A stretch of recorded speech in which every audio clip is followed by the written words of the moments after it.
Welcome to Virtuous Society. I'm your host, Itamar, where we explore the art of Web3 gaming, community building, and much more. Today's guest is Jon Allen, founder of Summon, co-founder of Game7, and, as his mother hilariously puts it, a stockbroker for Bitcoin. So, like many of us in Web3, Jon still working on cracking the family job description.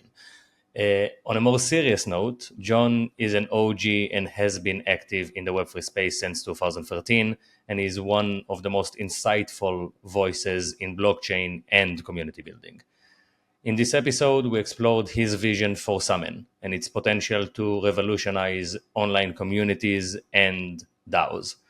I want to give a huge thanks for Jon for an amazing conversation, and I hope you enjoyed this episode as much as I did. Welcome, Jon. Thank you for joining us. How are you doing? Yeah, I'm doing fantastic, man. Glad to be back. Thanks for having me. Nice. So I want to first and foremost talk a little bit about your background and stuff. So you've been in the crypto space since 2014, 13. You're a true OG. Can you share just a little bit about your journey into blockchain and how your experience kind of shaped the vision for Game 7? Yeah, definitely. I mean, it's been a long and bumpy road. We have Bitcoin over 100K. It's obviously very different from when Bitcoin was like Is it $150 actually back in the day. 100K now? Because it went up and then Yep, down. Is it one? It's above 100K 101. at the Yeah, I moment. have it on my Okay, nice, toolbar, man. I'm just watching it all day constantly. So nice. let's You have go. it I don't know like, about tomorrow, but we'll see. yeah. Yeah, but I mean, I think in general, yeah, I mean, it's like prior to crypto, I was in the military, so I did explosive ordnance disposal, so disarm bombs from the army. That got boring, so I got in 2013, and that was during kind of like the whole. How it really happened upon Bitcoin was it was during the whole Mt. Gox hack, right? So it Hmm. was like in the news that this Bitcoin exchange got hacked, and like, I just saw an article about it, and then just happened, tried to kind of like find more information about it. It happened upon the Bitcoin white paper, and like kind of encapsulated in those 9 pages was really like the alignment of so many of my interests, like political science, economics, tech, Hmm. right? And then so I started talking with more people, and everyone I seemed to talk to who was in the Bitcoin community was like, hey, like we can change the world, we can rebuild everything. The current status quo is like not it. It doesn't serve the world. It's like, and so like just that kind of mentality for me was like, these are the kind of people that I want to be hanging out with, right? So completely went down the rabbit hole. Tried to teach myself as absolutely as much as I could. Went on to Berkeley, UC Berkeley, about a year and a half later. Co-founded blockchain at Berkeley. Did a bunch of consulting with like Airbus, Qualcomm, BMW. Like realized they paid super well, but they're just slow to move. Like everything sat on a shelf. Like it wasn't going to ship, and I was like, this is not the tempo that I want to be living life at. So being in the Bay Area, it's like, let's work with startups. And then 6 months later, ICO boom kicked off, all these Hmm. projects were trying to launch tokens. And a lot of them really didn't have like the technical ability understanding. So worked with a couple of folks from Berkeley. We ended up helping around 30 different ICOs with like smart contract auditing, white paper editing, tokenomics. And they were like offering us 6, 7 figure allocations to invest in these projects. And it was like, all right, well, me and this kind of ragtag group of students, like, probably doesn't make sense, or like that structure at any kind of like reasonable scale. So winter break of senior year, flew around to 6 countries, raised 25 million, started Decrypt Capital. We mainly focused on privacy preserving tech. And so like, I think that was something that was very different. I had What does that not mean? that Yeah, so it's like a zero knowledge, right? I mean, I Okay. think like there's like multi-party computation, full FHE, like fully homomorphic encryption, and like zero knowledge. Zero knowledge was really kind of like our niche. One of my other co-founders was like one of the leading researchers, Hmm. in the zero knowledge domain at that point. It was kind of funny because it's like similar to like Bitcoin in 2013, like ZK in 2017 was like super niche. People were like, it's not that interesting, right? Now you see there's tons of ZK projects. Like Yeah. a lot of our portfolio companies did exceedingly well. So a little bit of nice validation after the fact. Yeah, but then in parallel, like for us, we were like investing in very technical projects. Like I've always been very passionate about the tech. It's like I want to support the missionaries, not the mercenaries. Kind of in the space has really been kind of the dichotomy that I've drawn since I got in. And all the conferences, and for those of you who are like in the space in 2017, 18, like they were all just token shill fests. Like it was not about the tech, it was about the money, right? And so, a couple of the folks that I had met at Berkeley and co-founded Decrypt with, it was like, hey, like, let's start a conference builders would actually want to go to. So we're like, let's, my co-founder Ronan, also at Game 7, right? He called me in the middle of the night and was like, what if we did a week-long event and called it, SF Blockchain Week, right? Just a full week of events. So like it went from like a fever dream into actually doing it. And it was pretty nuts because it was like, kind of the question at hand was like, how hard could a 5,000 person conference be? A week-long conference. Really, really challenging. I don't recommend it to anyone, but made some fantastic contacts, got to know a lot of people in the space, and it ended up going pretty well. And then one of the contacts I'd actually met through that were the Bybit co-founders. And so they ended up bringing me on to help run their family office, help build out their venture team. And then that's kind of like leads into one of the last phases. I know this is a little bit long-winded, but it's like they, in parallel, they were launching BitDAO, which was like this multi-billion-dollar DAO. And for me, again, it's like I'd heard about DAOs, but it wasn't really in vogue. It wasn't really hype. There's this huge delta between the promise of DAOs and like what they actually were. And so, again, went down the rabbit hole and tried to learn as much as I could. There'd been a ton of incredible people building stuff in the space, but it was like, hey, I want to put my own special kind of flair on it. So ended up helping co-found Game 7 and EduDAO and, worked with a lot of amazing, incredible DAOs. And then ended up deciding like a year and a half, 2 years later to pivot full-time to build Summon and, help build Game 7. And so, yeah, I think we'll probably get into Summon a little bit later, but I'll stop there. I've been talking a lot. I think we should actually get into it now. Like, I think a lot of listeners won't necessarily know what Summon is, but they will know the Game 7 portal. So they know about Summon. Can you please explain what is Summon and how does it relate to the Game 7 portal? Yeah, I mean, I think like knowing the pre-context helps because it's like, again, like kind of like I mentioned, right, where it's like, there's this huge delta between the promise of DAOs and where they actually are. And I think for me, like that's where I like to focus, where there's like this ideal goal, there's this North Star, there's all these hopes and dreams about what something can be, but it's very far from that. And that was something that, I felt initially in like the early Bitcoin community and the early ZK community, right? And then like as we got into DAOs, I was like, this is very similar, right? Because it's like you work with a lot of DAOs, but everything's so manual. It's like we're using Twitter and Telegram and Discord, and like these things are not Web3. They're not optimized for Web3. They're very clunky and convoluted. And like for me, it was like interfacing with all these DAOs and helping build them out. It was like, why am I sending people to a third-party platform that I don't own, I don't control, I can get offboarded from? I can't really customize it. It doesn't have tools. It's not flexible and modular. It doesn't like espouse any of the values of Web3, right?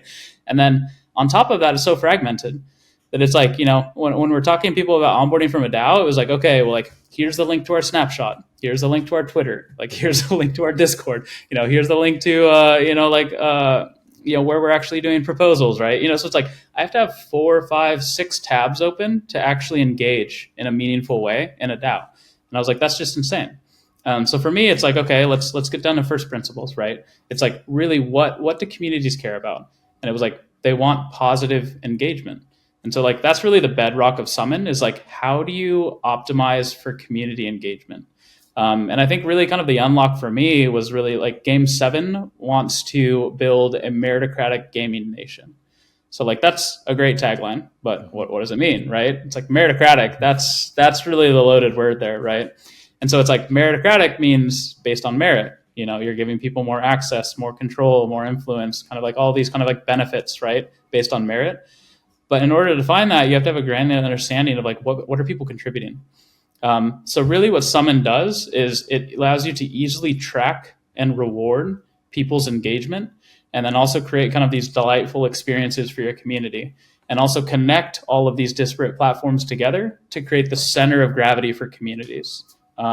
And so a lot to unpack there, but that's really what Summon's about. I mean, if you're familiar with the Game 7 portal, which hopefully you are, if you haven't signed up, app.game7.io, shout out. But, it's like really the Game 7 portal is a flagship example of what Summon wants to build and what Summon wants to unlock for all communities, is really that center of gravity, that hub where you can kind of connect and surface all of the things that you want, and also like, just coordinate engagement. and amplify the engagement from your existing community. Loved it. So how does that vision look like? Like, what does, like, obviously we have the Game 7 portal at its current state, and Yep. we're still using Twitter, we're still using Discord a little bit. We still Yep. need those tools. I think we use Snapshot at times, but Yeah. what does the ideal look like in terms of the Yeah. features? Well, it's like, I mean, I think I would love to touch on trends here a little bit, right? But it's like, I think it's Summon is not trying to replace all these platforms, right? It's like Summon's not saying we're going to build a better Discord, we're going to build a better Twitter, we're going to build a better Snapshot, because it's like all of these are fantastic tools, and with like Discord and Twitter and things like that, there's already people who are trying to do it in like a Web3 way, right? And so it's like that's a huge design space, that's a huge problem. I would love for people to tackle that or use the existing tools, because I think they're quite good, right? Like Snapshot is a fantastic product. But I think just in general, like, just kind of shifting a little bit, I think the trends, if you've seen, like, the trends that really interest me is that like a lot of people are going with kind of influencer marketing, right? A lot of people are like buying ads, like I use like uBlock, like a lot of people use AdBlock, and it's like, or you just are so desensitized to it that it's like, if I see a pop-up or I see a banner, I don't even really see it because I'm so desensitized to it that it's like, this is not the content I care about. You also have like the IDFA ban and kind of like all the stuff that Apple is doing that like really makes it challenging to see actually how those ads are performing. And so kind of like traditional marketing is really having this moment where it's like, all right, like this is a challenge. Midlife crisis. It really is, right? Like there's like a lot of kind of shifts and changes happening there. And then on top of that, like, if you look at kind of like young individuals, it used to be, hey, I want to be a doctor, I want to be an astronaut. Now people want to be influencers, or they want to be podcasters, they want to be streamers, right? Like really kind of curating a community, engaging people. That's the trend of what a lot of young people want, because it's exceedingly important. And I think that a lot of that is because like this world is so noisy, there's so much going on, that actually having a community that you can directly engage with is so powerful. And so a lot of companies are realizing that, and they're saying, hey, like, let's just interface directly with these influencers, right? Let's do influencer marketing. Let's have that be a large budget item for our marketing budget. And so if you kind of look at that, it's like, okay, what's the consequence of this? Is that if I have 1 million followers on Instagram, that's powerful. That gives me tons of distribution. I can build a career out of that. There's tons of people that have careers because of their audience. But the problem is that if I build 1 million person audience on Instagram, and for whatever reason, I do something wrong or something changes or they just don't like me, right? And I get offboarded, I lose that entire audience. And so for me, it's like, I think kind of like that trend is why something like Summit is so important, where it's like a fully white labeled, under your control portal, center of gravity for your community, where if I can plug in Twitter, Instagram, Discord, Telegram, like any platform that I basically leverage, but the center of gravity for all of that, what it all connects into is something that I completely own. So like, obviously I'm not saying like, don't build your community on any of those platforms, but I'm saying don't be singularly dependent on those platforms. So really kind of like Summon connects all of those, that if I get offboarded, I can rebuild, I can shift to a new platform. People already know, hey, like, go to jondao.com, this is my portal, right? It's like, I know that like, if all of a sudden you're gone from Instagram, I can still go to that website. That website's persistent regardless of what happens. Love it. If you needed to kind of paint the picture for someone that would like to use Summon for his own like personal community about something, maybe even it's not Web3 related, in 3 years from now, what do you expect them to have? Like, what do you expect their experience to look like? Yeah, I mean, 3 years is a long time from now, but I think it'll be based off of like what people want, right? I mean, I think like a lot of that, a little bit of 3-year alpha, that's a long time, man. Fundamental investor. But, I think, for me, I think I've learned a lot being in the space for a while, is that if you're overly prescriptive or structured, you're probably not going to do well, right? Mm-hmm. It's like you need to basically have the tools, but allow things to be flexible and modular, right? I think people always talk about like modularity, right? But it's like, it's something that really is like at our core, something that we're hyper focused on when it comes to Summon. Because like if we say, hey, here's the perfect product in our mind, every time you're like, I want to tweak or I want to change or I want to adjust it, right? It's like, that's problematic because like maybe I have to end up just building it myself. And I've seen quite a few different companies, some in the DAO space, some in the other space that build incredible tools, but people end up just building their own in-house, right? Or building like small pieces of it that people can then connect together to make something more customized. So really, well, like you see kind of the Game 7 portal is like this flagship example that's very much curated for the needs, wants, and desires of Game 7 and their community, right? And so it's like, if you look at Summon, the way that we imagine it is kind of the way that I present it is it's kind of a mix between kind of Shopify and Roblox. And so I'll unpack that a little bit, where it's like, I think Shopify is saying, hey, create your own business. We basically give you all the tools that you need. But then on top of that, a lot of people can build apps. They can build these integrations and plugins, right, to make your Shopify store more powerful or add more features or more functionality. So like that customization aspect, I think, is extremely powerful. Now, as far as kind of like the Roblox aspect of it, I think what's super elegant that they do is they basically say, hey, here are the tools, like here's a general structure, but you can create whatever experience you want. It's very flexible. It's all about kind of like user-generated experiences, right? And then they say, hey, you can monetize it. We give you these Robux. We give you these kind of like tools to monetize these experiences. And then we simply take a cut of that, right? So if you kind of compare, like put both of those together and focus it very like singularly on community, that's where I see Summon being. And so to answer your question directly, in 3 years, where I hope for it is that we have a very solid core platform where it says, hey, like here are the things that 80 to 90% of communities need. This is kind of the base template. You know, you one click instantiate this, you go through a very simple builder. In an hour, you basically have a hosted portal that has a lot of the features you need. But then we also have a marketplace that has some of the products that we've built, but then also hopefully has thousands of other products that other people from the community have built that you can either buy or kind of download and like integrate with your platform for free. Because you know, it's just not realistic that even if I scale the team to 1,000 people, we're not going to be able to build every single thing that people want. So very much in that Web3 mindset is like, I will always bet on millions of people around the world throwing things at a wall and seeing what sticks, you know, or trying these different experiments than even the best core team. So that's very much in how we're building Summon, right? It's like build it very modular, build it very flexible, and allow people to kind of extend it and add to it as they want. And that allows it to continue to evolve, become more powerful, and meet the needs of more and more communities, rather than us just saying, hey, like Q5, you know, Q5, Q6, you know, some like fake timeline, right? Where it's like, we'll hopefully get to it, right? Because it's like, it's you don't want to block the innovation of the community. We really want to empower it.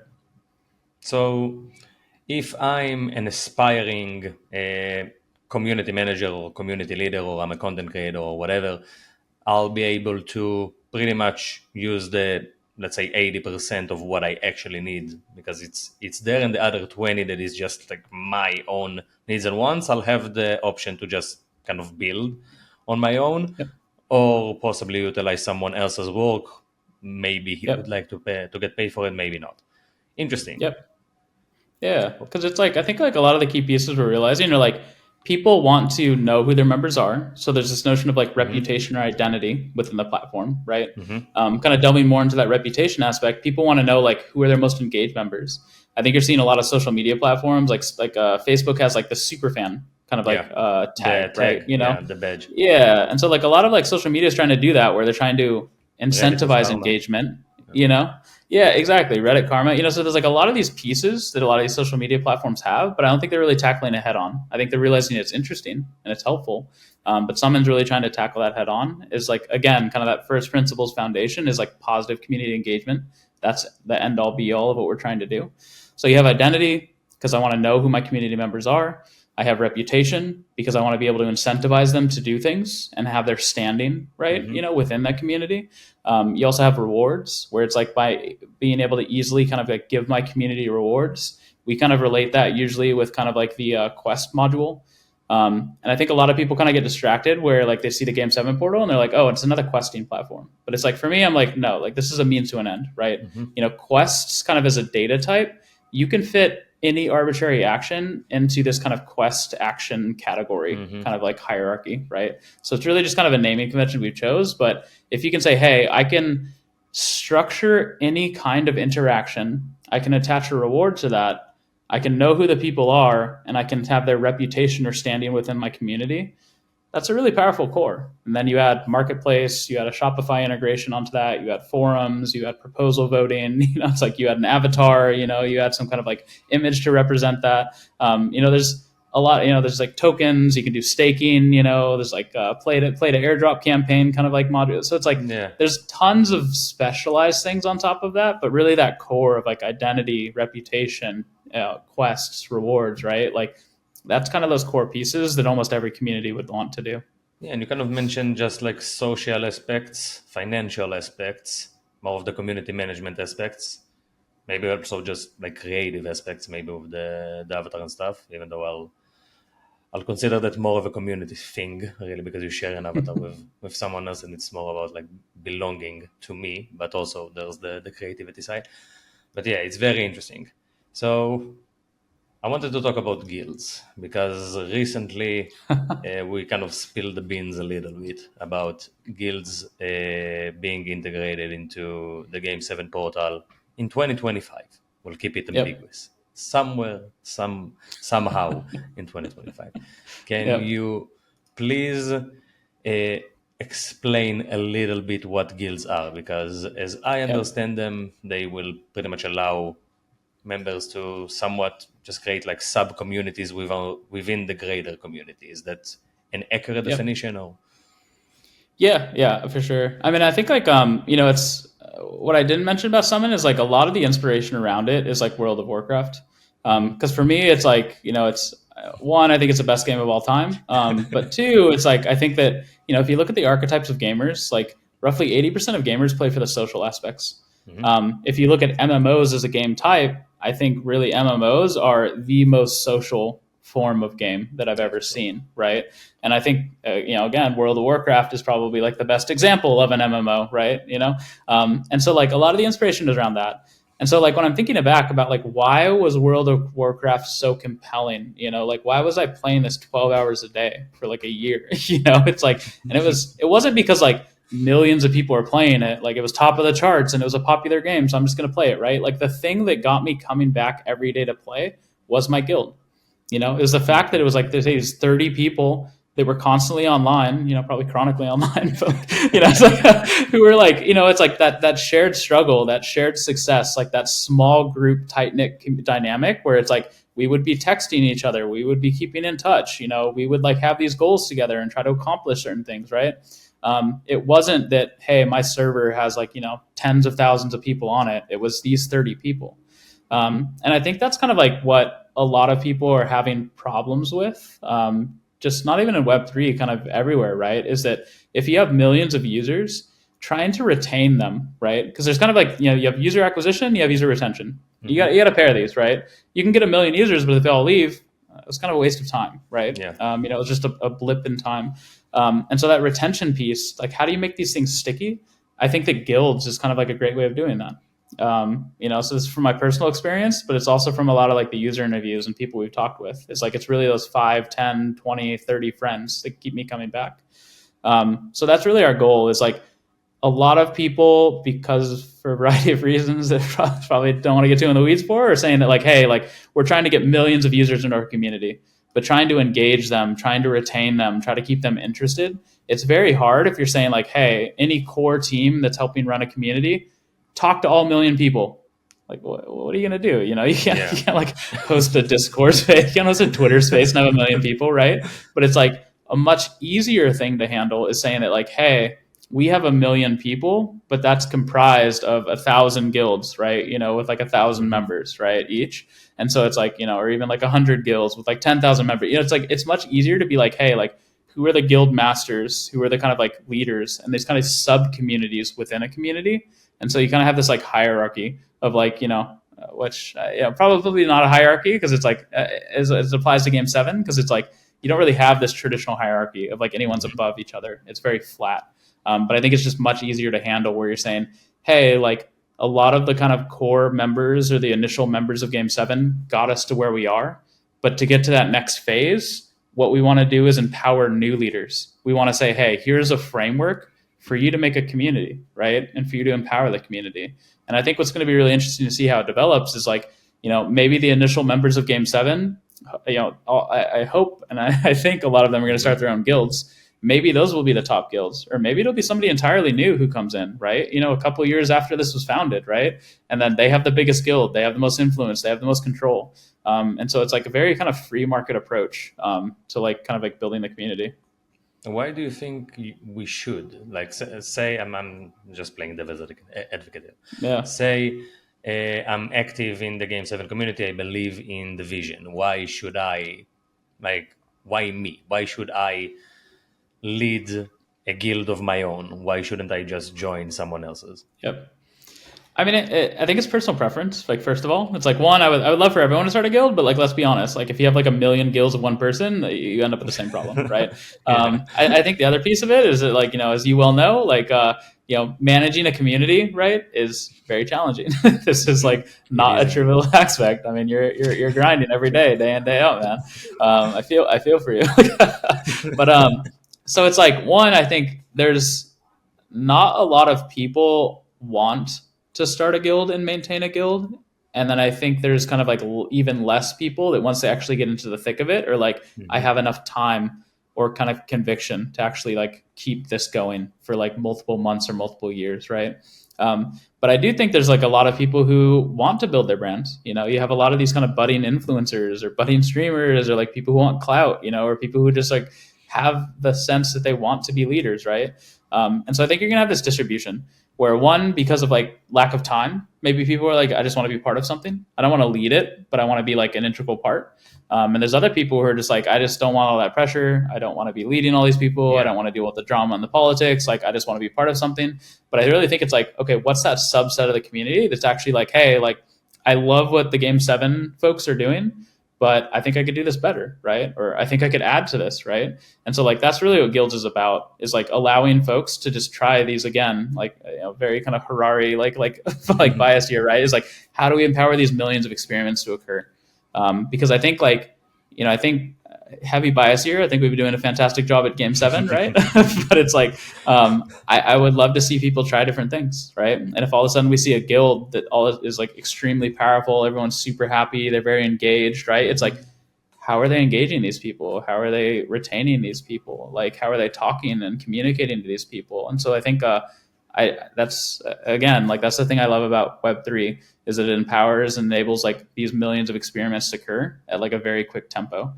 So as quickly as we can learn what doesn't work and what does work, I think it benefits not just Game 7, but it really kind of like benefits the entire Web3 space. Yeah, so pretty much like giving people the opportunity to start doing their own things will kind of accelerate the time to get to like the ideal state of the thing. Yep. Exactly, because it changes the math, right? Where it's like, it's not saying, hey, like, the Game 7 core contributors need to engage 1 million people. It's no, like, we need to hopefully engage 1,000 people that engage another 1,000 people. So it's like, it changes the math, right? Yeah. Because then it's not like, hey, like, you have to continue growth to millions and millions of people. Because like, it's like Game 7, like I said before, a meritocratic nation. We talked about meritocratic, but like the nation, like, it wants to be the size of a nation state. There's over 3 billion gamers in the world, like I always joke that it's like, we want just like half of them, not all of them, just half, right? But it's like kind of joking, but also like 1.5 billion. How big of a team would it have to be to manage 1.5 billion people? Yeah, it's an impossible task, right? But it's like a team that helps build infrastructure that empowers millions of people to also manage hundreds, tens or hundreds of thousands of their own people, right? Like, that's a really like easier picture to grok. And I think that's the thing that's pretty unique about like trying to build a DAO and trying to build something like Game 7 is doing. Yeah, and taking it to the World of Warcraft example with like 30 people inside the guild. Like, I'm sure you had 30 people there, but they weren't equally active or equally as loud. I assume there were like top like 4 people really that were very loud, kind of a lot in between, and some people just kind of lurked and were there but were more introverted. Well, it's like raids at that point, you needed 25 people. So it's like we only had like 4 or 5 extras, and like, a couple of those were like alts for like the same people. So it's like, I think it was like a bit of a unique experience, because it's like, kind of like, like the way they basically got started was like there were 4 like primary guilds, leading guilds on the server. But to your point, each guild had like 4 to 6 really good people who were literally carrying, who were super hyper committed. And then one of kind of the people who helped found kind of this like super guild on the server was basically like, what if we poached all of those top people and put together the super guild, right? Because like as a server, we weren't very competitive. Avengers, pretty much. Yeah, so it's like let's assemble all these people, right? And so it's like, but anyway, to your point, I mean, I think like I think what's going to be really interesting is right now, I think the data point I'm looking for is like, does it make sense to cap guild sizes, right? I think there's some people who are saying like, hey, like you should cap it at 100 or 200, or a couple of people who are saying like cap it at 5,000. But like, I mean, I think we'll probably pick a number and kind of iterate on it.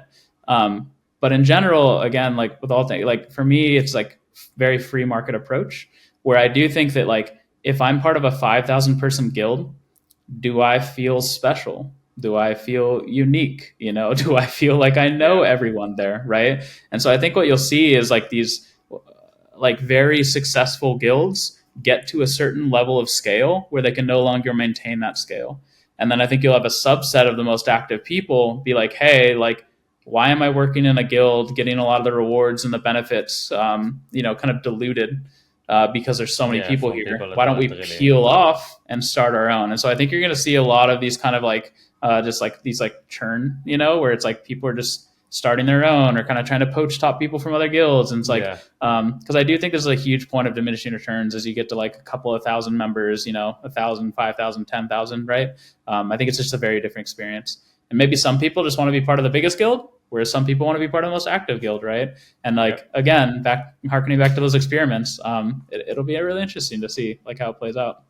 It will, and I feel like I'm learning a lot. So in terms of tying it down to skill trees, because that's something else that currently we're kind of leaning in for the Game 7 community, trying our best to help people gain skills and progress in one of the skill trees, which is community, which ties down pretty well to guilds. How do you see skill trees play a part in the greater system that is Summon? For sure.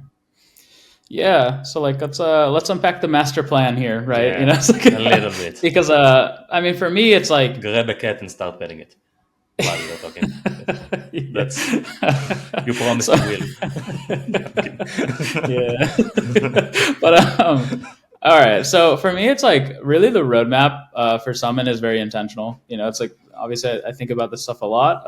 So it's like I think people are like, oh, guilds, skill trees, lions, tigers, bears. It's like it seems maybe random, right? But it's like for me, it's like this all fits together so elegantly. We'll see how it plays out, right? It looks great on paper, but we'll see. Still very early.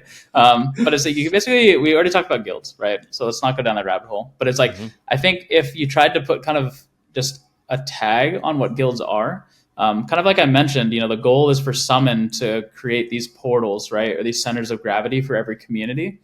So it's like the Game 7 portal is one example, right? But it's like the goal is to have thousands of these portals that serve the needs of any community, Web 2, Web 3, whatever domain, right? And so if you look at guilds is really the smallest kind of MVP of what a tenant would be. Okay. Right? If you're saying that like, hey, like you have Game 7 has all the bells, whistles, it's just like super customized, a lot of bespoke work, right? But it's like guilds you can add members, it's like, you can assign them small, simple tasks or actions rather. You can assign kind of rewards for that, and you have some kind of reputation within your guild. And then, maybe some reward functionality to distribute rewards to those folks. Very simple, right? I think that will meet the needs for a lot of people. But what's kind of interesting is, okay, you have the smallest unit of what a tenant would be, being a guild. But then if you look at skill trees, really the way that I think of, we've been thinking about skill trees, right, is like you have specialized needs for a DAO to actually be functional. You have like maybe like investments, you have grants, you have operations, you have community, right? It's like there's a lot of these kind of specialized needs that don't necessarily, they're a little hard to grok for like how they fit into a DAO structure. And so the way that I'm thinking about skill trees is skill trees are really just a specialized DAO or a specialized guild, right? And so if you have this guild product and you already have kind of this access control, you have things that people have to do, you have status, reputation within those, right? Mm-hmm. If you really just kind of polish that up a little bit, make a few tweaks, then all of a sudden you have skill trees where it's saying like, hey, this isn't just like, the Itamar guild. This is the investment skill tree, right? And there's certain things you have to do to become a member of that, skill tree, which is a specialized guild. There's certain things you have to do to earn your reputation. And then based on that reputation, you have different access, you have different influence, you have different decision-making process, right? And so that's kind of where we're at, right? Where it's like skill trees meet the specialized needs of what a DAO needs to be functional. They're very functional units to help a DAO succeed. And then skill trees in and of themselves are really just specialized guilds. And so you can kind of see this progression of like MVP of a tenant is a guild, skill trees are just a specialized guild, and then a multi-tenant kind of like, like a multi-tenant version of Summon is really just kind of like those more flexible, more robust versions of like maybe what you started with a guild, but you need different modules, you need different resources, you need more features than a guild can provide you. That's when you probably graduate to just having your own Summon tenant.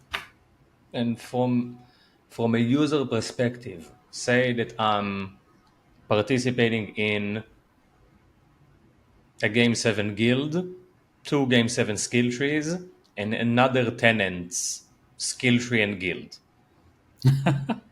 So Yeah. does that mean now that pretty much like everything that I'm doing is visible, I assume, to other people as well? So say my level in a Game 7 skill tree is now visible to another DAO that I'm participating in, I assume. Yeah.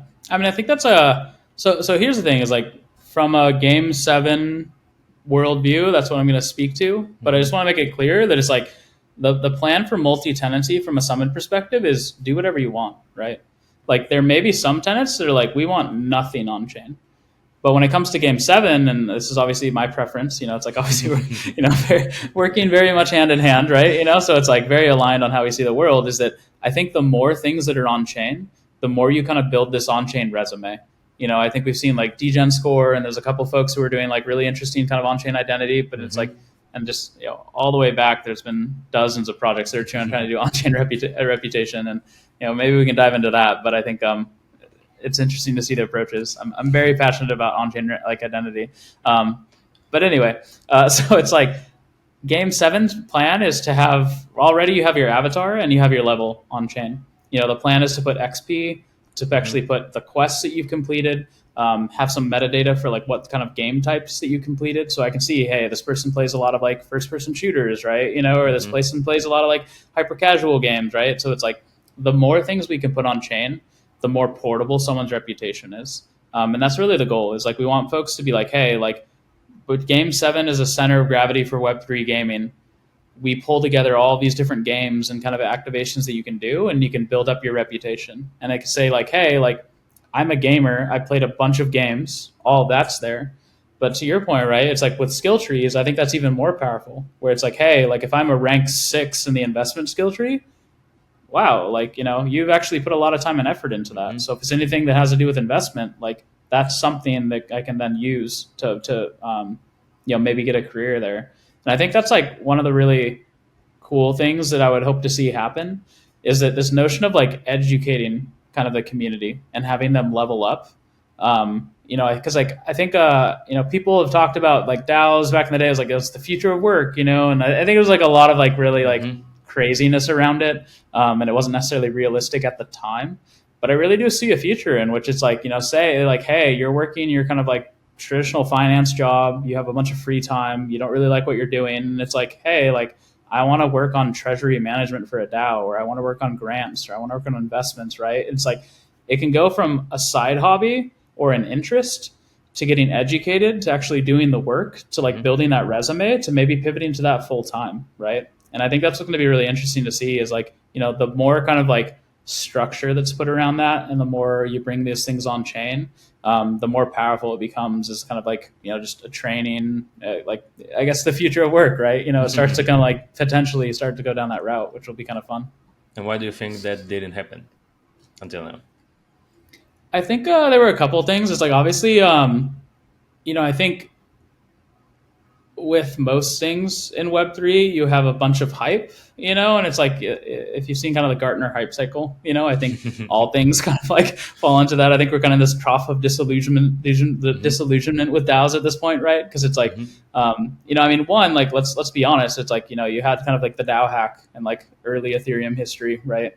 And it's like that was really hard because it's like we started to realize that like, hey, if you have everything on chain and money gets moved by votes, what happens if it gets hacked, right? Yeah. And so I think there's really this chilling effect for a while. Then you had a lot more DAOs stand up, but then you realize that like governance is hard and engaging people is hard and like having people vote.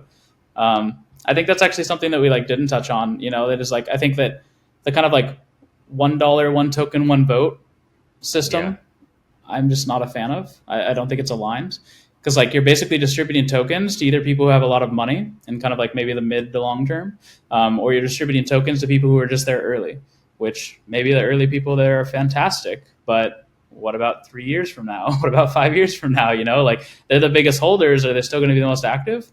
Probably not. And I think that was like another point, that kind of like I saw was like in a lot of these communities that I was working with when I was kind of going down the DAO rabbit hole, some of the biggest holders were like the least engaged. And there's kind of like this old like adage, right, where it's like like decisions are made by those who show up. It's true, and it's like okay, like, and that's why we really wanted this whole like meritocratic nation thing. It's because like we want people who engage, we want people who show up, because just having a bunch of people holding a token and being these free riders and being like, I hope somebody cares more than me and does something to pump my bags. That's really a problem, right? And so if you start to have kind of like this more like this platform that can measure kind of contribution and engagement, you can kind of have this really elegant pairing between like who have the most economic alignment, but who also have the most time and engagement alignment, and who really care and who are really showing up day to day. So yeah, anyway, there's just like a lot of pieces of this. I mean, I just think like Web3 in general is just such an incredible place to like try all these experiments. It's quite fun. Yeah, and there is, and it's very interesting because you really refer to a lot of issues that I'm aware of, not necessarily experiencing. I'm also aware of different issues that I'm currently experiencing with There's a lot of issues, yeah. of skill fees. Like it's not really issues. Maybe it's not the correct term here. It's challenges, and it's just fucking difficult. Like really, that's what it is. Like it's difficult to do. It's difficult to execute, and it's difficult to educate and to get people to want to get educated. That's also like that's even harder. And to wrap things up, just because we're coming to the final minutes of this episode, give me your spicy projection for DAOs for the next, let's say, 24 months or so. How do you see it evolving? Yeah, I mean, I think that DAOs are going to be pretty ubiquitous. I think that it just makes so much sense. I mean, it was in the Ethereum white paper early on, right? People have been talking about this for some time. Like it just hasn't gone away. I think we're just waiting for like the tools and the structures and the models that kind of make sense. I don't think it's going to be like hey, like here's the perfect model. I think there's going to be dozens of different ones. We've had a lot of these cookie cutter examples of like, hey, one person did this and everyone tries it, right? And it's like, I think that's what we're really trying to push is like, how do we empower these millions of experiments to happen to hopefully get a couple dozen templates that people can use based on what they want to do. But I think just in general, talking about these like macro trends, right, is that like, I think that one, people are very lonely in this increasingly digitized world. Like they're looking for a sense of belonging. They're looking for this kind of like, family or community or like, some place where they feel like they belong. And so I think with that trend, plus with the increased like value of working with the team, plus a lot of the kind of like macro trend of like people want to engage people directly. And in a world of AI where it's going to get more and more noisy every year, there's just going to be so much stuff AI out agents. there. Yeah, it's like, it's like, who are the real people? Who are the real people who are going to spend money or care or can like hang out with me, or like I can actually talk to? Like I think it's going to human stuff, yeah. that's a whole nother podcast we can get down there, right? But it's like I think all of these things, there's a couple of different these trends that I think kind of coincide. That it's like people want to find a way of organizing themselves. And I think the reason why DAOs are kind of interesting is it's like a lot of DAOs have to do around with like economic alignment. That it's like if we all hold the same token or we're all trying to get similar rewards together, like it's something of value really kind of brings people together. Like going back to World of Warcraft, like getting items that were really hard, those had value, right? And so it's like that could either be status, reputation, like just that success, clout, or it can be actual like monetary incentive, right? And so I think you're going to have increasingly a lot of these communities come together. And I think my spicy take is that I think a lot of people and what we're trying to get to is to where you don't even know it's a DAO, right? Because I think like leading with DAO, like one, the fact that going all these kind of talks, it's like it's a decentralized autonomous organization. It's like it comes down to all of it, where it's like I love the tech, I'm passionate about the tech, I love talking and learning about the tech, but it's like I think like for me a great example was like 2013, I was telling everybody about like proof of work, and like talking about like all these consensus mechanisms, and like zero knowledge proofs and all this like cryptography, and it's like none of my family cared. Like for years I was talking about it. And then all of a sudden NFT boom came out and people were like, my little brother was like, I collect Pokemon cards. Like I collect stuff. Like why don't I collect like, digitized stuff. Right. And so it's like simple things like that make sense. And I really think like people want to be part of a community. They want to feel involved. They want to feel engaged. They want to have the shared success, either kind of like clout or monetarily, right? And so I think if you can abstract away the complexity of this decentralized autonomous organization and all the kind of things that go around that, DAOs are really just a way of, I think, more optimally coordinating digital communities. And I think we're having more and more digital communities, and the importance of these digital communities is more and more valuable and more important as time goes on. And I think DAOs are going to do a fantastic job of capturing that. So I do think that DAOs are going to be more ubiquitous than we think in the coming years. But the spicy take is I think a lot of them won't even know that they're using a DAO. They won't even talk about what a DAO is. It'll just be a set of tools that helps them coordinate and helps them work together.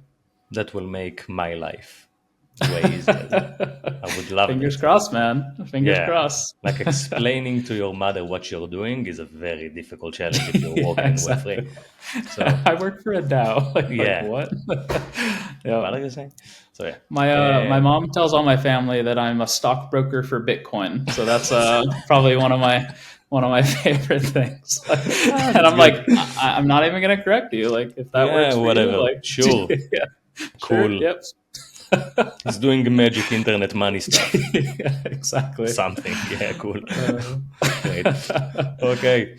Thank you very much. I really enjoyed this one. As I always am enjoying talking to you, but where can our audience find you if they want to hear you speak and write more?